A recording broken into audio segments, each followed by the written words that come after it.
Stroke അല്ലെങ്കിൽ പക്ഷാഘാതം വരുന്നുണ്ടോ എന്ന് പെട്ടെന്ന് തിരിച്ചറിയുന്നതിന് സഹായിക്കുന്ന 3 ലക്ഷണങ്ങളെക്കുറിച്ചാണ് ഞാൻ ഈ വീഡിയോയിൽ സംസാരിക്കുന്നത്.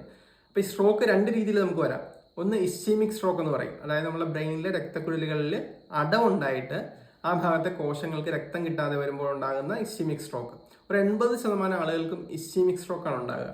രണ്ടാമത്തത് ഹെമറാജിക് സ്ട്രോക്ക് എന്ന് പറയും. അതായത് ബ്രെയിനിലെ രക്തക്കുഴൽ പൊട്ടിയിട്ട് ബ്രെയിനിൽ രക്തസ്രാവം ഉണ്ടായിട്ട് വരുന്ന സ്ട്രോക്ക്. ഇനി ഇതെങ്ങനെ പെട്ടെന്ന് നമുക്ക് തിരിച്ചറിയാം? നമ്മൾ അതിന് ഉപയോഗിക്കുന്നത് ഫാസ്റ്റ് എന്ന് പറയും. അതായത് FAST. എഫ് എന്ന് പറഞ്ഞാൽ ഫേസ്, മുഖം. എ എന്ന് പറഞ്ഞാൽ ആം, കൈകൾ.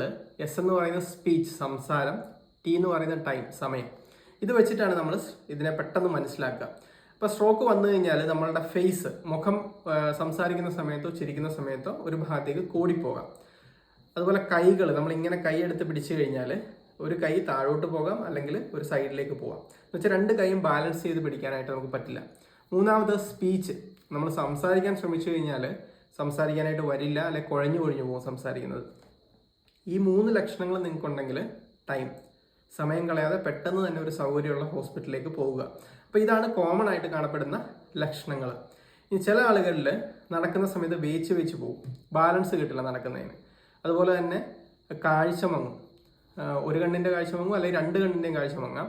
ഒരു വസ്തുവിനെ നോക്കിയാൽ ഡബിളായിട്ടും കാണാം. ചില ആളുകളിൽ ഡബിൾ വിഷൻ, 2 കാണുന്ന ഒരു ഇതും കാണാറുണ്ട്. അതുപോലെ ശരീരത്തിൻ്റെ ഏതെങ്കിലും ഒരു ഭാഗത്ത് മരവൽ അനുഭവപ്പെടാം, മരവലോ തരിപ്പോ ഒക്കെ അനുഭവപ്പെടാം. അപ്പോൾ ഈ ലക്ഷണങ്ങളൊക്കെ ഉണ്ടെങ്കിൽ നിങ്ങൾ പെട്ടെന്ന് തന്നെ ഒട്ടും സമയം കളയാതെ സ്ട്രോക്ക് മാനേജ് ചെയ്യാൻ സൗകര്യമുള്ളൊരു ഹോസ്പിറ്റലിലേക്ക് പോവുക എന്നുള്ളതാണ്. സ്ട്രോക്ക് മാനേജ്മെൻറ്റിൽ ഏറ്റവും ഇമ്പോർട്ടൻ്റ് ആയിട്ടുള്ള കാര്യം എന്ന് പറയുന്നത് ടൈമാണ്. എത്ര പെട്ടെന്ന് നിങ്ങൾ ഹോസ്പിറ്റലിൽ ചെല്ലുന്നു എന്നുള്ളതാണ്. അപ്പോൾ ഈ കാര്യങ്ങളെല്ലാവരും ശ്രദ്ധിക്കുക. നിങ്ങൾക്ക് ഈ വീഡിയോ പ്രയോജനപ്പെട്ടു എന്ന് തോന്നിക്കഴിഞ്ഞാൽ മറ്റുള്ളവർക്ക് ഷെയർ ചെയ്ത് കൊടുക്കുക, ചാനൽ സബ്സ്ക്രൈബ്